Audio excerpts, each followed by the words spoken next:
নতুন নিয়মে খাজনা পরিশোধ করার জন্য আমাদের প্রথমেই একটি ব্রাউজার ওপেন করে নিতে হবে। তারপর land.gov.bd এই ওয়েবসাইটে প্রবেশ করতে হবে। প্রবেশ করার পর এরকম একটি পেজ শো করবে। এখান থেকে আমরা লগইন এ ক্লিক করে দিব। যেহেতু আমরা প্রথমেই নিবন্ধন করে রেখেছি, আমরা লগইন এ ক্লিক করে এখান থেকে একটি মোবাইল নম্বর বসিয়ে দিব। আমাদের যে আইডি রয়েছে সেই আইডির মোবাইল নম্বরটি এখানে বসাবো। মোবাইল নম্বরটি এখানে বসানোর পর আমাদের যে পাসওয়ার্ডটি রয়েছে সেই পাসওয়ার্ডটি আমরা সঠিকভাবে এখানে বসিয়ে দেব।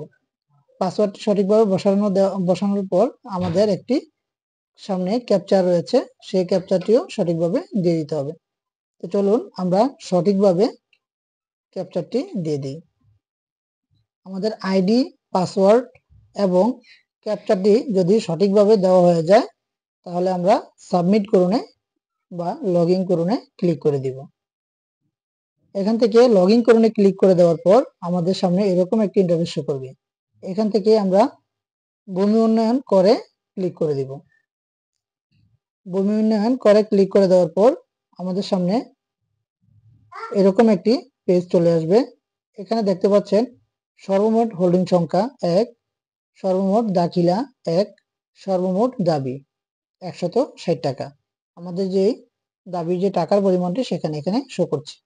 এখান থেকে মৌজা নাম্বার, হোল্ডিং নম্বর এবং খতিয়ান নম্বর, সর্বশেষ কর পরিশোধের সাল এবং স্ট্যাটাস ডিটেলস এখানে দেওয়া রয়েছে।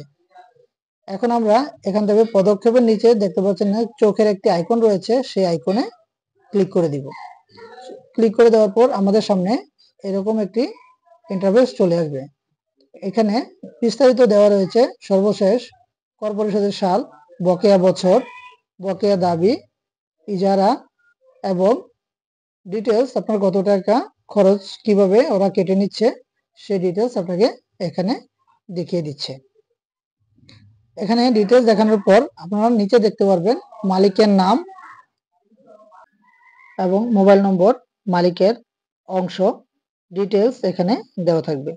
এখান থেকে আমরা একটু নিচে স্ক্রল করে গেলেই দেখতে পাবো আপনার পেমেন্টের অপশনটি রয়েছে। এখন আমরা সেই পেমেন্টের অপশনে ক্লিক করে দিব। পেমেন্টের অপশনে ক্লিক করে দেওয়ার পর আমাদের সামনে এরকম একটা অপশন আসবে।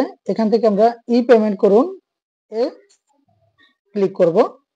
ই পেমেন্টে ক্লিক করার পর আমাদের সামনে বিকাশের পপআপে যে অপশনটি রয়েছে সেটি চলে আসবে। এখান থেকে আমরা বিকাশ সিলেক্ট করব। বিকাশ সিলেক্ট করে পরবর্তীতে ক্লিক করে দিব। আমরা বিকাশ সিলেক্ট করে পরবর্তীতে সিলেক্ট করে দেওয়ার পর আমাদের এরকম একটি ইন্টারফেস আসবে। এখান থেকে আমরা আমাদের যে বিকাশ অ্যাকাউন্টের নম্বরটি রয়েছে সেই নম্বরটি এখানে বসিয়ে দেব। বসানো হয়ে গেলে আমরা কনফার্ম করে এখানে একটি ওটিপি কোড চলে আসবে। সেই ওটিপি কোডটি আমরা সঠিকভাবে বসিয়ে দিয়ে কনফার্ম করে দিব এবং আমরা পিন নাম্বারটি দিয়ে দিব।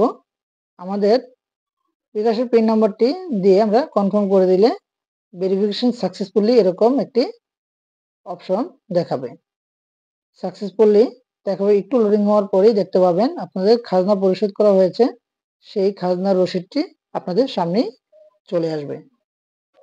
এমন নতুন নতুন ভিডিও পাওয়ার জন্য আমার চ্যানেলকে সাবস্ক্রাইব করে অবশ্যই সাথে থাকবেন। আর যারা ইতিমধ্যেই আমার চ্যানেলকে সাবস্ক্রাইব করে আমার সাথে রয়েছেন তাদের সকলকেই অসংখ্য ধন্যবাদ। আসসালামু আলাইকুম ওয়া রাহমাতুল্লাহি ওয়া বারাকাতুহু।